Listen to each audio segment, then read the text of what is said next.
আসসালামু আলাইকুম। তো আজকে আমি হারিয়ালি মোমো করে দেখাবো। আর এই জন্য আমি প্রথমেই আমার মিক্সার গ্রাইন্ডারে নিয়ে নিলাম চিকেন কিউব করে কেটে নিচ্ছি।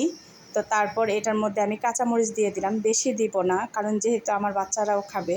তো যে ধরনের ঝাল প্রেফার করেন সেই অনুপাতে ঝালটা একটু দিয়ে নেবেন। এরপর একটু লবণ দিয়ে এটাকে ভালোভাবে আমি গ্রাইন্ড করে নিচ্ছি। তো দেখেন, আবার কেউ চাইলে হাত দিয়েও কিমা করে নিতে পারেন। তো এই যে আমার গ্রাইন্ড করা শেষ, এখন এটাকে নামিয়ে নিলাম। নামিয়ে আমি একটা পাত্রে ঢেলে নিচ্ছি। ঢালার পরে এখানে আমি কিছুটা গাজর কুচি করে দিচ্ছি, তাতে করে মোমোর ফিলিংটা দেখতেও সুন্দর লাগে, আবার খেতেও একটু ভালো লাগে। তো এটাকে ভালো করে হাত দিয়ে মিক্স করে এর মধ্যে আমি সয়া সস দিয়ে নিলাম। সয়া সস দিয়ে ভালো করে লাড়াচাড়া দিয়ে আমি এখানে আবার কি করলাম, একটু তেল গরম করে সেটার মধ্যে দিয়ে আবার এটাকে মিক্স করে নিলাম। এখন একটা পাত্রে ময়দা নিয়ে নিব। এই যে কিছুটা ময়দা নিয়ে নিলাম। ময়দা নিয়ে এখানে আমি লবণ দিয়েছি। লবণের পরে আমি একটু হালকা কুসুম গরম পানি দিয়ে এটাকে ভালোভাবে মিক্স করে নিচ্ছি আটার ডোটা তৈরি করে নেওয়ার জন্য। এখন এই যে হাত দিয়ে ভালো করে মেখে মেখে আটার ডোটা তৈরি করে নিব। আমি যেহেতু হারিয়ালি মোমো বানাবো, তো একটু কালার মিক্সিং করছি। এখানে আমি অরেঞ্জ ফুড কালার দিয়েছি, দিয়ে এটাকে মিক্স করে নিলাম। এই যে একটু ভালোভাবে হাত দিয়ে মথে মথে মিক্স করে নিতে হবে। এরপরে আরেকটার মধ্যে আমি একটু সবুজ ফুড কালার দিয়ে নিচ্ছি। এই যে আমার 3 ধরনের কালার হয়ে গেছে। তারপরে আমি বেলে কেটে নিয়েছি। এখন এই যে মোমোর ফিলিংটা দিচ্ছি।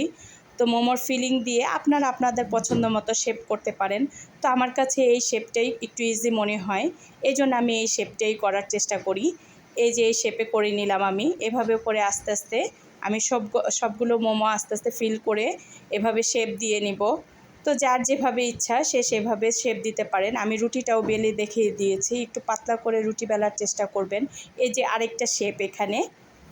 তা আপনাদের পছন্দ মতো ইচ্ছা মতো যে যেভাবে পারেন বা যার কাছে যেই শেপটা ইজি মনে হয় ওই ধরনের শেপ দিয়ে এই মোমোগুলি তৈরি করে নিতে পারেন। এই যে আবার একটু রুটিটা দেখিয়ে দেই আমি। রুটিটা এভাবে পাতলা করে বেলবেন। আমি স্টিলের গ্লাস দিয়ে রুটিটাকে আমার সাইজ অনুযায়ী এটাকে কেটে নিলাম। এই যে আরেকটা ফিলিং দেখায় দিচ্ছে, দেখেন পুলি পিঠার মতো।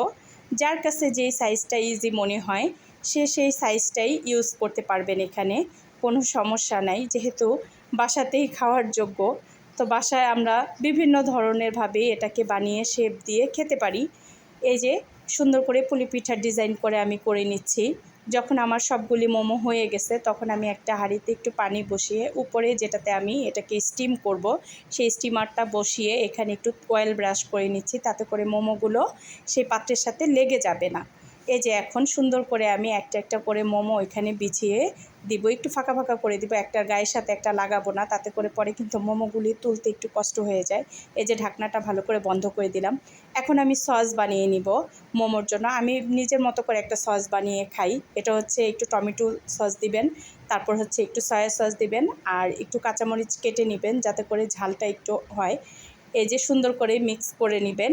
আমার মোমোগুলি কিন্তু হয়ে গেছে স্টিম করা, এখন আমি তুলে নিচ্ছি। এই যে একটা একটা করে মোমো তুলে নিলাম। এই যে মোমো হয়ে গেছে, এখন উপর থেকে সেই সসটাকে আমি একটু দিয়ে দিচ্ছি। দেখেন আমার হয়ে গেছে মোমো।